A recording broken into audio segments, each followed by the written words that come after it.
பிரியமானவர்களே, இன்றைய காலை பொழுதிலும் கூட இது வானத்தின் வாசல் ஊழியத்தின் மூலம் உங்களை சந்திப்பதில் கர்த்தருக்குள் மிகுந்த சந்தோஷம் அடைகிறேன். ஆசீர்வாதத்திற்காக அலைந்து தெரிந்து கொண்டிருக்கிறீர்களா? எங்கு எனக்கு ஒரு ஆசீர்வாதம் கிடைக்கும்? என் குடும்பத்தில் எப்பொழுது ஆசீர்வாதம் வரும்? என் பிள்ளைகளுடைய காரியத்தில் எப்பொழுது ஒரு ஆசீர்வாதம் வரும்? நான் ஆசீர்வாதத்தை நோக்கி எதிர்பார்த்து கொண்டிருக்கிறேன். தேவ சமூகத்தில் காத்து கிடக்கிறேன். ஆனாலும் என்னுடைய வாழ்க்கையில் நான் பெற்றுக்கொள்ள வேண்டிய ஆசீர்வாதத்தை பெற்றுக்கொள்ள முடியாமல் தடைகள் இருந்து கொண்டிருக்கிறதே. இந்த தடைகள் எப்பொழுது விலகும் என்று கர்த்தரை நோக்கி எதிர்பார்த்து கொண்டிருக்கக்கூடிய ஜனங்களை பார்த்துத்தான் ஆண்டவர் சொல்லுகிறார், நான் உன்னை ஆசீர்வதிப்பேன் என்று. இன்றைய காலை பொழுதில் ஒவ்வொரு குடும்பங்களையும் பார்த்து ஆண்டவர் வாக்கு கொடுத்து கொண்டிருக்கிறார். இன்றைய காலை பொழுதிலும் கூட ஆண்டவர் நமக்கு தரக்கூடிய நல்ல வார்த்தை என்னவென்றால், ஆகாய் 2ஆம் அதிகாரம் 19ஆம் வசனம் இவ்வாறாக சொல்லுகிறது, நான் இன்று முதல் உங்களை ஆசீர்வதிப்பேன். வசனம் எவ்வாறாக சொல்லுகிறது, நான் இன்று முதல் உங்களை ஆசீர்வதிப்பேன். ஆண்டவர் குடும்பங்களை பார்த்து சொல்லுகிறார், நான் இன்று முதல் உங்களை ஆசீர்வதிப்பேன். என்னென்ன ஆசீர்வாதங்களுக்காக ஆண்டவரை நோக்கி எதிர்பார்த்து கொண்டிருக்கிறீர்களோ அந்த ஆசீர்வாதங்களை கர்த்தர் இன்றைக்கே தருவேன் என்று ஒவ்வொரு குடும்பங்களையும் பார்த்து ஆண்டவர் வாக்கு கொடுத்து கொண்டிருக்கிறார். மாயான உலகத்தில் வாழ்ந்து கொண்டிருக்கிறோம். சத்துருவானவனுடைய பிடிக்குள் அகப்பட்டு இருக்கக்கூடிய அநேக குடும்பங்கள் உண்டு.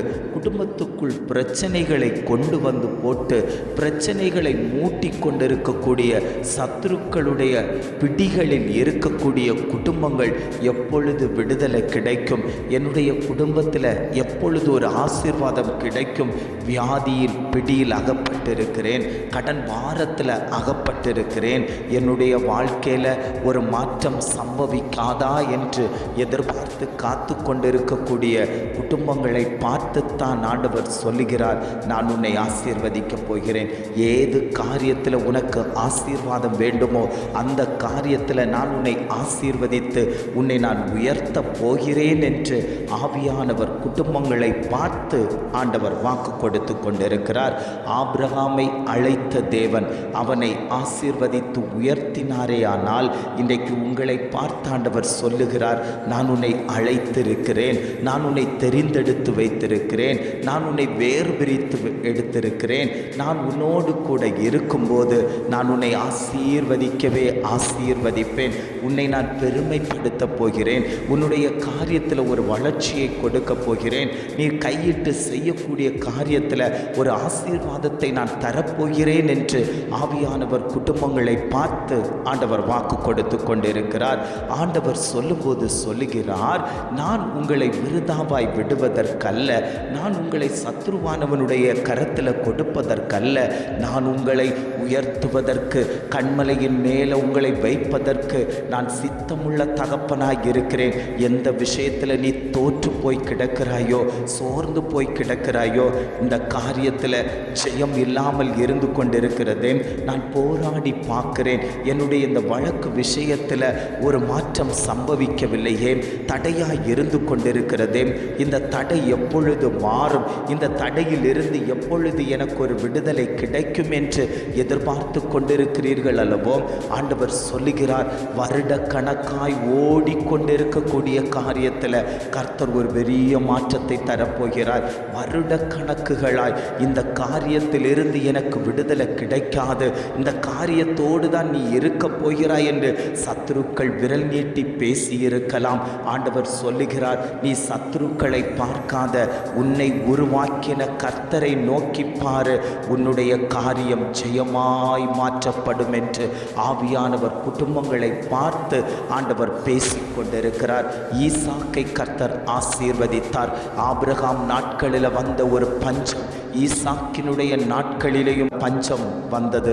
அந்த பஞ்சம் வந்தபோது கர்த்தர் சமூகத்தில் அவன் கேட்டான், ஆண்டவரே, நான் எகிப்துக்கு போகவா அல்லது நான் இந்த இடத்திலே இருக்கவா என்று சொன்னபோது ஆண்டவர் சொன்னார், நீ கேராரூரிலே இரு, நீ இருக்கிற இடத்திலே இரு, நான் உன்னை ஆசீர்வதிப்பேன். அந்த பஞ்ச காலத்திலேயும் அவன் விதைகளை விதைக்க ஆரம்பித்தான். அவன் பயிர் செய்ய ஆரம்பித்தான். அவனுடைய விதை பலனை கொடுக்க ஆரம்பித்தது. 30, 60, 100 என்று பலனை அவன் பெற்றுக்கொண்டானே. ஆனால் ஆண்டவர் சொல்கிறார், உன் கரத்தை நான் வர்த்திக்க பண்ண போகிறேன். ஈசாக்கை ஆசீர்வதித்து கொடுத்தது போல நீ இருக்கிற இடத்திலே நான் உன்னை ஆசீர்வதிப்பதற்கு நான் சித்தமுள்ள தகப்பனாய் இருக்கிறேன். உன் காரியத்தை நான் ஜெயமாய் எடுத்து நடத்துவேன். உன்னுடைய காரியத்தில் ஒரு பெரிய மாற்றத்தை நான் கொண்டு வரப்போகிறேன். நீ அங்கும் இங்கும் அலைந்து தெரிய தேவையில்லை. ஆண்டவருடைய சமூகத்தில் அமர்ந்து கொடுக்கும் போதே உனக்குண்டான ரெகோபோத்துகள் திறக்கப்பட போகிறது. சத்ருவானவன் இனி உன் பக்கத்தில் வந்து நிற்பதில்லை. சத்ருவானவன் உன் கையை இனி எருக பிடிப்பதில்லை.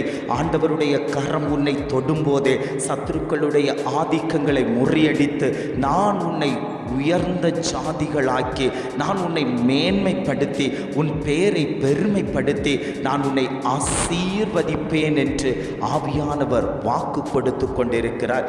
எத்தனை பேர் உறுதியாய் சொல்ல முடியும், என் தேவன் என்னை ஆசீர்வதித்திருக்கிறார், ஆகாரத்தை ஆசீர்வதித்திருக்கிறார், இருக்கிற கூடாரத்தை ஆசீர்வதித்திருக்கிறார், நல்ல ஆடைகளை தந்து ஆசீர்வதித்திருக்கிறார், மேன்மைகளை தந்து ஆசீர்வதித்திருக்கிறார், நல்ல ஒரு வேலையை தந்து ஆசீர்வதித்திருக்கிறார். யாரிடத்திலும் போய் கையேந்தி நிற்காதபடிக்கு கர்த்தர் என்னை ஆசீர்வதித்திருக்கிறார் என்று எத்தனை பேர் சொல்லுகிறீர்களோ அத்தனை பேரையும் ஆண்டவர் ஆசீர்வதிப்பேன் என்று சொல்லிக் கொண்டிருக்கிறார். ஆவியானவருடைய கரமுகள் கூடாரத்தில் தங்கி தாபரிக்க போகிறது. உன் கூடாரத்துக்குள் இருக்கக்கூடிய இருளின் கிரியைகளை ஆண்டவர் மாற்றிவிடப் போகிறார். ஆவியானவர் சொல்லுகிறார், நீ ஆசீர்வாதத்துக்கு நேராக கடந்து போகாதபடிக்கு சத்ருவானவன் அடைக்கட்டி வைத்திருக்கக்கூடிய சில காரியங்கள் உடைக்கப்படுகிறது, சில மதில்கள் உடைக்கப்படுகிறது.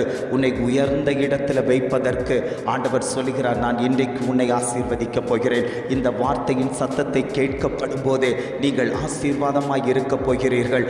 ஆண்டவர் சொல்கிறார், நான் இன்றைக்கே உன்னை நான் ஆசீர்வதித்து உன்னை நான் உயர்த்துவேன் என்று ஆவியானவர் திட்டமும் தீர்மானமுமாய் ஒவ்வொரு குடும்பங்களையும் பார்த்து ஆண்டவர் வாக்கு கொடுத்து கொண்டிருக்கிறார். ஜெபிக்கலாமா? அன்பின் பரலோக பிதாவே, இந்த காலை பொழுதுக்காக நாங்கள் உம்மை துதிக்கிறோம், ஸ்தோத்தரிக்கிறோம். ஆண்டவரே, இந்த காலை பொழுதிலும் கூட ஆண்டவர் எங்களுக்கு தந்த நல்ல வார்த்தைகளுக்காக நாங்கள் உமக்கு நன்றி செலுத்துகிறோம். ஆண்டவரே, ஆவியானவர் எங்களுக்கு தந்த நல்ல வார்த்தையை நாங்கள் பிடித்து கொள்ளுகிறோம். ஆண்டவரே, நான் இன்றைக்கு உன்னை ஆசீர்வதிப்பேன் என்று ஆண்டவர் தந்த வார்த்தைக்காக ஸ்தோத்திரம். ஆண்டவரே, இதை கேட்டுக்கொண்டிருக்கக்கூடிய ஒவ்வொரு குடும்பங்களையும் கர்த்தர் ஆசீர்வதித்து அவர்களை உயர்த்தும்படியாய் நாங்கள் ஜெபிக்கிறோம். ஆண்டவரே, நீர் கூட இருக்கணும் அப்பா. எந்தெந்த தேவைகளுக்காக அவர்கள் ஜெபித்து கொண்டிருக்கிறார்களோ அத்தனை தேவைகளையும் கர்த்தர் சந்தித்து அவர்களை ஆசீர்வதிக்கும்படியாய் நாங்கள் ஜெபிக்கிறோம். இம்மட்டுமாய் நடத்தினவர் இனியும் நீர் அவர்களை வழி நடத்தும்படியாய் நாங்கள் ஜெபிக்கிறோம். எங்களை தாழ்த்தி தருகிறோம். துதி, கன, மகிமை எல்லாம் உமக்கே செலுத்துகிறோம். மீட்பர் இயேசுவின் மூலம் ஜெபிக்கிறோம் ஜீவனுள்ள நல்ல பிதாவே. ஆமென், ஆமென்.